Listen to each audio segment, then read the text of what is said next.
In 1996, half-finished Ducati motorcycles sat on the assembly line inside the Borgo Panigale factory in Bologna, Italy. Some were missing critical components like brakes because suppliers like Brembo had stopped shipping parts until Ducati actually paid them. The factory owed money to basically everyone. Production had collapsed to just 12,500 bikes. An internal financial analysis had already reached its conclusion. It was blunt. Without major changes, Ducati was on track to go bankrupt within a year. But here is the part that makes this story insane. At that exact same moment, Ducati riders were winning world championships. The brand had just unveiled what many consider the most beautiful motorcycle ever designed, and a stripped-down streetfighter built from spare parts by a bored Argentine designer was outselling everything else in the lineup. Ducati was simultaneously the coolest motorcycle brand on earth and a company that could not keep the lights on. This is the story of how three engineers, a pair of feuding Italian brothers, a Texan private equity firm, and one very unconventional CEO pulled off the greatest comeback in motorcycle history. To understand how Ducati ended up on life support, you have to go back decades. The company was founded in 1926 by the Cavalieri Ducati family in Bologna, originally making radio components. They pivoted to motorcycles after World War II, but the war had destroyed them financially. Allied bombing heavily damaged the Borgo Panigale factory in October 1944, and by 1948 the Ducati brothers had lost control to the Italian government, and that is where the slow decline began. For the next 4 decades, Ducati got shuffled between state-owned holding companies like bureaucratic luggage. First IRE, then EFIM, then VM Motori under Finmeccanica. Each one cared less about motorcycles than the last. By the early 1980s, under VM Motori, the Ducati factory had actually been redirected to produce diesel engines. Think about that for a second. One of the most iconic motorcycle brands in the world, and the government decided it should make diesel engines instead. Motorcycle production cratered from 7,000 units in 1981 to fewer than 2,000 by 1984. The racing program was killed entirely because state bureaucrats considered it an unaffordable luxury. Ducati was being strangled by people who did not understand what they had. Enter Claudio and Gianfranco Castiglione. These two brothers from Varese had built Cagiva into a legitimate motorcycle manufacturer producing 40,000 bikes a year. In 1983, they signed an engine supply deal with Ducati, and by 1985, Cagiva fully acquired Ducati from the Italian state. But even the acquisition itself was chaos. According to Italian racing manager Carlo Pernot, Gianfranco was the one who pushed for the deal, while his brother Claudio wanted nothing to do with it. The disagreement got so heated that the two brothers stopped speaking to each other for a year and a half. Their mother had to send Pernot as a peace mediator between her own sons. Pernot later said that without the Castigliones, Ducati would have simply ceased to exist. They took it when nobody else wanted it. Now the story gets interesting. The Castigliones made some brilliant moves right out of the gate. They recruited Massimo Tamburini from Bimota in 1985, arguably the greatest motorcycle designer who ever lived. They set up the Cagiva Research Center in San Marino in 1987, where Tamburini led a team that included Pierre Terblanche and a young Argentine designer named Miguel Galuzzi. Meanwhile, an engineer named Massimo Bordi had been inside Ducati since 1978. Bordi was developing something that would change the entire trajectory of the company. His university thesis, written years earlier, had drawn the blueprints for a 4-valve desmodromic cylinder head. He turned that thesis into reality with the liquid-cooled Desmo Quattro engine, the power plant that would eventually go under everything from Ducati's World Superbike racers to the legendary 916 road bike. So you had 3 geniuses working inside Ducati, each about to create something that would keep the brand alive. But they were all working under owners who were about to burn the house down. The Castiglione brothers had ambition that wildly outpaced their financial discipline. Through the late 1980s and early 1990s, they went on a buying spree that would have bankrupted a company 10 times Ducati's size. They bought Moto Morini in 1985, Husqvarna in 1987, and the MV Agusta trademark in 1991 for 3 billion lire. That purchase sparked yet another furious argument between the brothers. They poured money into hotels, expansion in Eastern Europe, and a ruinously expensive 500 cubic centimeter Grand Prix racing program for the Cagiva brand. Every single one of these ventures hemorrhaged cash. And where did that cash come from? Ducati's finances became entangled with the wider Cagiva group, effectively funding losses elsewhere in the business. Ducati's financial statements were tangled up with all of Cagiva's other operations, making it nearly impossible for anyone to figure out which divisions were profitable and which were bleeding out. By 1995, Ducati was carrying 180 billion Italian lire in debt, roughly over $100 million at the time. The supply chain completely froze because Ducati could not pay its suppliers. Bikes sat unfinished on the factory floor. There were 5,600 outstanding orders from European dealers with no motorcycles to ship. Production nosedived over 32% to just 12,500 units in 1996. One United Kingdom Ducati dealer described the situation like this. Because money was tight, they did not pay companies like Brembo, so motorcycles got stuck on the production line without brakes, because Brembo refused to supply calipers until they were paid. The paint quality was terrible because they were painting bikes in one building and then wheeling them across to another while the paint was still wet. Everything had blemishes. The whole operation was falling apart. Harvard Business School later wrote a case study about this period, and the conclusion was straightforward. In 1996, Ducati was near bankruptcy due to poor financial management under Cagiva. An internal analysis warned that without major changes, Ducati would go bankrupt the following year. But while the accountants were writing the obituary, 3 products emerged from that same Cagiva research center that would make Ducati worth saving. And each one came from a different man with a completely different vision. The first was the Ducati Monster, and its origin story is almost too good to be true. Miguel Galuzzi, the Argentine designer who had studied at Art Center College of Design in Pasadena and previously worked at Honda's car studio in Milan, got bored one summer in 1991. He asked his boss if he could go to the Ducati factory and build something from spare parts. Management basically said, "Sure, go, get out of here." They were just trying to get rid of a guy who was bugging them. Galuzzi bolted a 900 SS air-cooled engine into an 8888 Superbike trellis frame with a 750 SS front end. When he showed the finished prototype to management, they looked at it and asked if he was bringing the rest of the motorcycle later. He explained that was the entire bike. That was the point. 6 months later, Galuzzi convinced Claudio Castiglione to bring the prototype to a dealer's meeting. The French Ducati importer stood up in the room and announced he wanted 1,200 of them immediately. The name came from Galuzzi's children's rubber toys, Monster in My Pocket, which had been suggested as a joke project name that just stuck. The Monster debuted at the 1992 Cologne Motorcycle Show and entered production in March 1993 at a price of about £7,500, nearly half the cost of a 916. It created an entirely new market segment out of thin air. By the mid-1990s, the Monster accounted for over 42% of all Ducati sales. The M600 variant, by some accounts, became the best-selling motorcycle on the entire Italian market in 1999. Over 350,000 Monsters have been sold since then. This one bike, built from spare parts by a guy nobody took seriously, saved the company's financial bacon. The second product was the Ducati 916s, and if the Monster kept Ducati's heart beating commercially, the 916 gave it a soul the entire world wanted. Massimo Tamburini spent roughly 6 years developing this motorcycle from 3 separate prototypes at the research center in San Marino. His testing method was extraordinary. He never used a wind tunnel. Instead, he rode prototypes on the roads between San Marino and Rimini during rainy days, watching how water drops tracked along the bodywork to evaluate the aerodynamic behavior. The man was testing million-dollar motorcycle designs by riding in the rain and watching water patterns. Tamburini's design philosophy was deliberate counter-programming against the Japanese factories. He wanted a classical Italian motorcycle that was small, compact, easy to ride fast, and beautiful.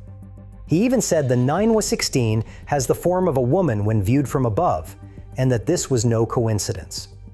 Massimo Bordi reworked his Desmo Quattro engine to fit Tamburini's vision, increasing the stroke to achieve 916 cubic centimeters and 114 brake horsepower through Weber Marelli fuel injection.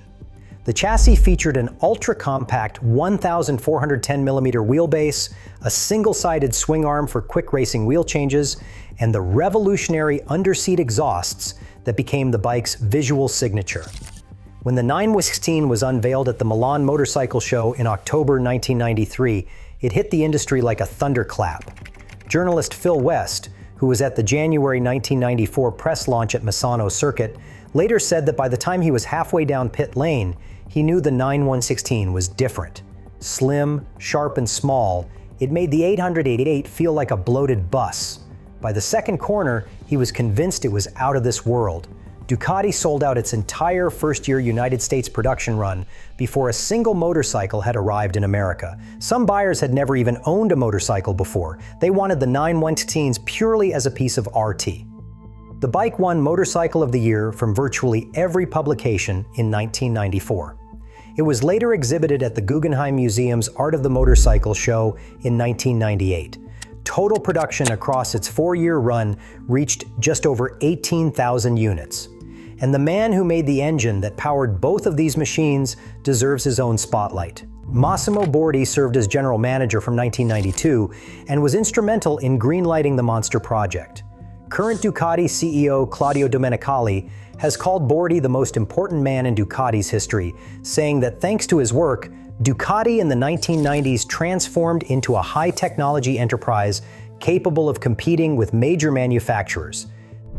Now, while these 3 products were being created inside the factory, Ducati's racing program was building something money can't buy: a religion. The World Superbike Championship began in 1988. It allowed 1,000 cubic centimeter twin-cylinder engines to race against 750 cubic centimeter 4-cylinder engines. That displacement advantage was tailor-made for Ducati's V-twin architecture. Raymond Roche delivered Ducati's first World Championship in 1990, winning 8 races to become the first rider to beat the Japanese 4-cylinder factories on a twin. Then came Doug Poland, a Texan privateer running Araldo Faraci's satellite team called Fast by Faraci. In 1991, Poland produced one of the most dominant seasons in motorsport history. He won 17 of 24 races. He won the championship by 150 points and clinched the title with 5 rounds to spare. His single-season win record stood for 27 years. At the Jarama circuit in Spain, Poland, who was virtually unknown in Europe and had never seen the track, qualified on pole position with a new track record and openly predicted he would win both races. He won race 1 by nearly 10 seconds. The European press called it a Doug Poland Riding Academy. He won back-to-back titles in 1992 with 9 more victories. But it was Carl Fogarty who turned Ducati from a racing brand into a cultural phenomenon. The Blackburn-born rider won his first World Superbike race in 1992 at Donington Park on a privateer 888. His teammate Raymond Roche told him afterward that he would be World Superbike champion, but not that year. Roche was right. In 1994, Fogarty won the championship in the debut racing season of the 916, becoming the first British World Superbike champion despite breaking 2 bones in his wrist at Hockenheim. He dominated 1995 with 13 victories, clinching the title with 5 rounds remaining. Record crowds of 45,000 packed Brands Hatch to watch him race. Over 80,000 British fans made annual pilgrimages to the Dutch TT at Assen. Foggy Mania made World Superbike briefly rival MotoGP in popularity in some markets. Fogarty won his 3rd and 4th titles in 1998 and 1999, accumulating 59 career victories, all of them on Ducatis. In total, Ducati riders won 8 of 10 World Superbike Championships from 1990 to 1999. And here is the painful paradox of this entire era. Ducati was winning world championships while going bankrupt. The racing program cost money the company did not have, but it was building exactly the kind of aspirational brand equity that would eventually make Ducati worth acquiring. The balance sheets were as red as the racing livery. By early 1996, the Castiglioni spent months trying to find someone, anyone, to invest. Chicago financier Sam Zell negotiated for a controlling stake, but walked away when he discovered his money would go toward paying Cagiva's tax debts instead of upgrading the factory. An Indonesian conglomerate called Megatech expressed interest. So did Investcorp, the firm that had taken Gucci public. Nobody could close a deal. Then Abel Halpern, a partner at Texas Pacific Group, noticed something. Harley-Davidson had proven you could build an incredible business around brand loyalty in the cruiser motorcycle segment. Halpern believed Ducati could do the same thing in sport bikes. He led nearly a year of grueling negotiations that he described as an ever-moving target, repeatedly ready to walk away. On September 30th, 1996, Texas Pacific Group announced its acquisition of a 51% controlling stake in the newly formed Ducati Motor Holding. The total transaction was approximately $225 million, making it one of the largest leveraged buyouts in Italian history at the time. By August 1998, Texas Pacific Group bought out the Castiglione's remaining 49% for $174 million, becoming the sole owners. But Texas Pacific Group's most important decision was not the financial structure. It began with hiring Federico Minoli as chief executive officer. Minoli was an Italian-born business turnaround specialist with a resume that read like a greatest hits album. Procter & Gamble, McKinsey, Benetton USA, Bally International, Bain Consulting, Bain Capital. He was brought in to do pre-acquisition due diligence and then offered the top job. He moved his family from Boston to Bologna because he recognized this was a once-in-a-lifetime opportunity. His central insight was radical for a motorcycle manufacturer. Minoli declared that Ducati was not a metal mechanical company, it was an entertainment company with motorcycles at its center. He described himself as a kind of shaman and agitator, someone who dreams of building communities. Within weeks, he installed a completely new management team, hiring 250 experts from around the world. Many of them came from outside the motorcycle industry entirely. He wanted passion over pedigree. If you are finding this story as wild as I think it is, hit that subscribe button. We cover stories like this every week, where a single decision changes an entire industry. The operational transformation was swift and methodical.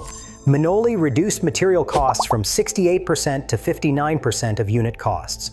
He rationalized the supplier base from 200 firms down to 130. He increased outsourcing from 80 to 90% by leveraging Bologna's incredible Motor Valley ecosystem, home to Ferrari, Lamborghini, Brembo, and Magneti Marelli. Production per worker increased from 76 units in 1997 to 87 by 2000. But the real revolution was in brand strategy. Minoli created what he called the world of Ducati, a self-reinforcing ecosystem designed to convert what he described as share of dream into share of market. The Ducati Museum opened in 1998 at the Borgo Panigale factory and became the second most visited museum in Bologna, drawing 40,000 visitors per year. World Ducati Week launched as a biennial gathering of the global Ducati tribe, the Ducatisti. 36 exclusive Ducati retail stores replaced multi-brand dealerships, including a flagship showroom on New York City's West Side that opened in May 1999. There was a collaboration with fashion house Donna Karan on $1,200 leather jackets and a joint venture with Dainese for riding equipment. And then came the moment that proved Minoli's vision was right. At midnight, January 1st, 2000, Ducati put 500 limited edition MH900 Evolution motorcycles on sale online at €15,000 each. All 500 sold in 31 minutes. Within 10 days, 4 years of production, 2,000 units total had been spoken for. It was one of the earliest and most dramatic triumphs of luxury e-commerce. The financial trajectory was staggering. Production surged from 12,500 units in 1996 to 39,000 by 2000, more than tripling in 4 years. Revenues quadrupled to over €320 million. EBITDA climbed from €33 million in 1997 to $78 million by 2001. Market share in the sport motorcycle segment nearly doubled from 4 to 7%. In March 1999, Ducati completed its initial public offering on both the New York Stock Exchange and Milan's Borsa Italiana. Think about that timeline for a second. In 1996, Ducati couldn't pay for brake calipers. 3 years later, the company was listed on the New York Stock Exchange.